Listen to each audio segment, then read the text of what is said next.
बिस्मिल्लाहिर्रहमानिर्रहीम अल्हम्दुलिल्लाहि रब्बिल आलमीन वस्सलातु वस्सलामु अला सय्यिदिल अंबिया वल मुरसलीन व अला आलिहि व अस्हाबिहि अजमाइन अम्मा बाद।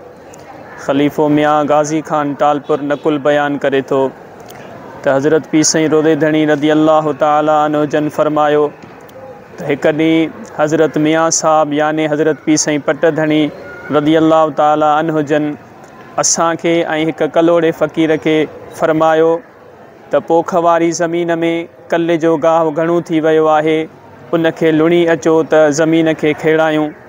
पोइ ॿिए ॾींहं ते मां ऐं कलोड़ो फ़क़ीर गॾिजी कल्ले जो गाहु लुणण वियासूं। असां पहिरियों बिस्मिल्लाहिर्रहमानिर्रहीम पढ़ी लाबारे जे कम में मशगूल थी वियासूं। तंहिं कलोड़े फ़क़ीर चयो त हज़रता बिस्मिल्लाहिर्रहमानिर्रहीम छाजे लाइ पढ़यव, हाणे त गाहु घणो थी पवंदो। पोइ पाण फरमायूं त बिस्मिल्लाह जी बरकत सां सॼो गाहु जल्दी लुभी वियो, बाक़ी कुझु बि न बचो। अल्हम्दुलिल्लाह इहा बिस्मिल्लाह जी बरकत आहे। हदीस शरीफ़ में भी खोड़ सारियूं बिस्मिल्लाहिर्रहमानिर्रहीम जो बरकतूं बयान थियल आहिनि।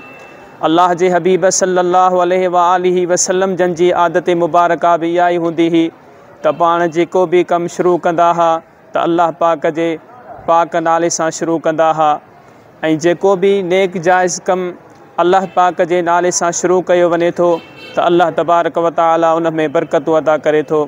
शाल रब करीम तव्हां ई असां सभिनी खे भी बिस्मिल्लाह जूं बरकतूं अता फ़रमाए। आमीन बिजाहि सय्यिदिल मुरसलीन सल्लल्लाहु।